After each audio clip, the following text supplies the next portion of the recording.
Hola, buenas noches y bienvenidos a Meditando en el Monte, sábado 19 de noviembre. Dándole gracias, dándole la gloria, la honra a nuestro Señor, porque está con nosotros, nos acompaña y nos cuida por el nuevo fin de semana, sábado, por el día de mañana domingo, en el cual nos reuniremos como iglesia y por una nueva semana. Dándole siempre gracias a Dios por todo, pero especialmente todas las noches a esta hora, dándole gracias a Dios por permitirnos venir a hacer la meditación en su palabra.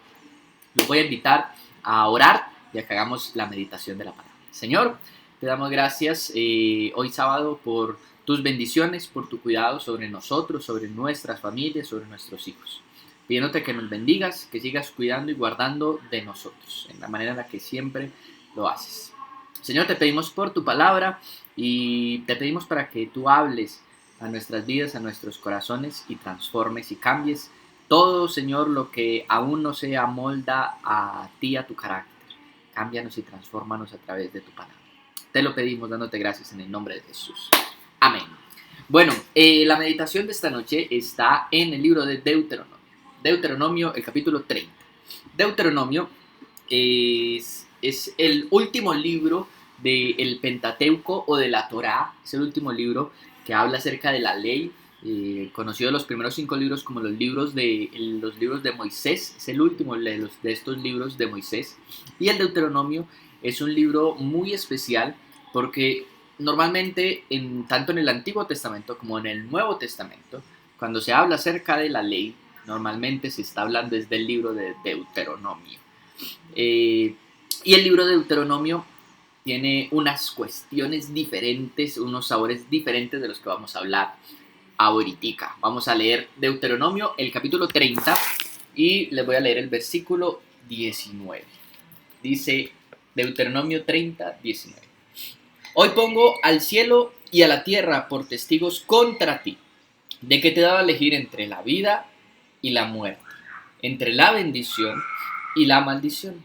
Elige pues la vida para que vivan tú y tus descendientes. Dios saca al pueblo de Israel de la esclavitud en Egipto, el libro del Éxodo. Los lleva al monte Sinaí y les da la ley. Les da las tablas de la ley a través de Moisés. Y después manda a construir el tabernáculo, el lugar en donde ellos iban a adorar y acercarse a Dios. La gloria de Dios llena el lugar santísimo, en el lugar en donde descansa el arca del pacto, precisamente porque es el pacto que Dios hizo con el pueblo de Israel a través de su ley. Ellos iban a cumplir la ley y Dios iba a bendecirlos, y ellos iban a ser un pueblo de bendición para todas las naciones. Pero llega el libro de Levíticos con más leyes, especialmente para los sacerdotes, para los levitas, de cómo debían de servir en el tabernáculo y después en el templo. Pero llega el libro de Números y nos damos cuenta que esta gente que Dios sacó de Egipto y que iba a entrar a la tierra prometida, con los cuales ya había hecho un pacto, había pactado entrarlos a la tierra, cuidarlos y bendecirlos, y ellos habían pactado cumplir la ley con Dios. Esta gente se rebela, tiene miedo y decide no entrar a la tierra. Entonces Dios decide que van a estar 40 años vagando por el desierto y que toda esa generación iba a morir. Y una nueva generación iba a tener la segunda oportunidad que Dios le iba a dar al pueblo de entrar a poseer la tierra prometida. Esta segunda generación llega al libro de Deuteronomio y allí se vuelve a dar la ley. Deuteronomio significa en el griego segunda ley. Y es la segunda vez que se repite la ley. No es una segunda ley, es la misma ley, pero es la segunda vez que se repite esta ley, por causa de la dureza de sus corazones. Y entonces Deuteronomio resume toda la ley, incluso se repiten los 10 mandamientos que están en Éxodo 20, Deuteronomio el capítulo 5 lo repite. Se repite la ley, pero con un sabor diferente, con el sabor del capítulo 30, el versículo 19 que acabamos de leer. Hay dos opciones. Y Dios es tan gráfico en sus enseñanzas que Moisés, allí en Moab, en las llanuras de los montes de Moab, desde donde pueden ver la tierra prometida, Moisés sitúa al pueblo entre dos colinas. y les da a escoger una de las dos colinas, así como el capítulo 30, el versículo 19 que leímos. Tenían a un lado la vida y al otro lado tenían la muerte. Tenían al cielo y a la tierra como testigos y se encontraban en el centro. A un lado la vida, a un lado la muerte. A un lado la bendición y a un lado la maldición. Estaban ante el pueblo, la generación pasada, sus padres, que no le habían creído a Dios. Y esa era la maldición y la muerte. Ellos mismos habían visto morir a sus padres en el desierto porque no habían creído en Dios, a pesar de que ya habían hecho un pacto con Dios. Dios había prometido que los iba a guardar y los iba a introducir en la tierra. Entonces le dicen, bueno, les dice Dios, bueno, escojan la muerte, que es desobedecer a Dios y no creer en las promesas de Dios. O escojan la vida, que es cumplir lo que Dios les pide, lo que Dios demanda de ustedes. Allí Dios les da a escoger. Pero además les dice, terminando el versículo 19, elijan la vida, elijan obedecer. La vida es obedecer. Y eso es interesante, porque dice la vida y la muerte. Y es la bendición y la maldición. Es obedecer o desobedecer. Y la vida es obediencia. Y la vida es bendición de Dios. Pero por el otro lado está la muerte. Está la desobediencia.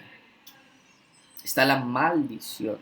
No es solamente que Dios no nos va a bendecir o que se va a olvidar de nosotros. Es que hay una maldición de por medio. Es lo contrario. No es solamente dejar de cuidar. No es solamente olvidarse de eso. Hay personas que creen que el infierno es simplemente dejar de existir, es dejar de ser.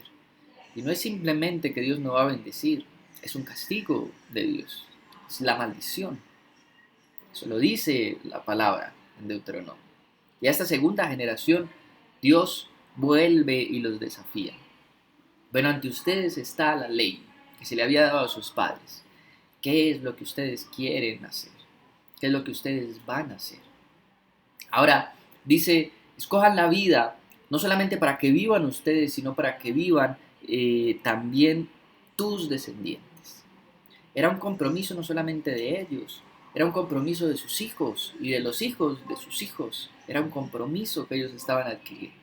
Y ellos cumplen, ellos le creen a Dios y van y toman posesión de la tierra. Pero empiezan a fallar, cumplen parcialmente, no cumplen todo lo que Dios les pidió, no desalojan a todas las personas que vivían allí, hacen pactos que estaban prohibidos con muchos de los pueblos que allí residían y empieza la generación y sus descendientes a notar que Dios deja de bendecirlos hasta el momento en el que Dios los saca de la tierra. Ante nosotros todos los días está la decisión de obedecer o de desobedecer. Tenemos la vida o tenemos la muerte. Tenemos la maldición o tenemos la bendición de Dios. No es cierta el libre albedrío en el que yo decido. La única decisión que nosotros tenemos todos los días capacidad de tomar es decidimos pecar o decidimos obedecer. No hay ninguna otra decisión que podamos tomar. Somos esclavos del pecado o decidimos por amor hacernos esclavos de Dios nuestro Señor que murió en la cruz por nosotros. No hay otra opción. La vida y la muerte. La bendición y la maldición. Y lo que Dios nos dice hoy, elijan pues la vida para que vivan ustedes y sus descendientes. Te invito a orar. Señor, te damos gracias por tu palabra y por la invitación y el desafío a obedecer. Por la decisión que nos llevas a tomar de ser bendecidos por ti, porque te obedecemos y porque hemos escogido la vida. Señor, llévanos a obedecerte. Y cada vez que nos encontremos ante la decisión de ser esclavos del pecado o ser esclavos de aquel que dio su vida en la cruz por nosotros, que podamos decidir esclavos de Cristo, esclavos para obedecer lo que Dios pide de nosotros, siervos de nuestro Señor, siervos del Dios Altísimo, para que podamos tener la vida no solamente nosotros, sino nuestros deseos. Te damos gracias y bendecimos tu nombre, el nombre de Jesús. Amén. Iglesia, que el Señor los bendiga y recuerden una vez más, mañana domingo 10:30 de la mañana nuestra reunión familiar. Hasta luego.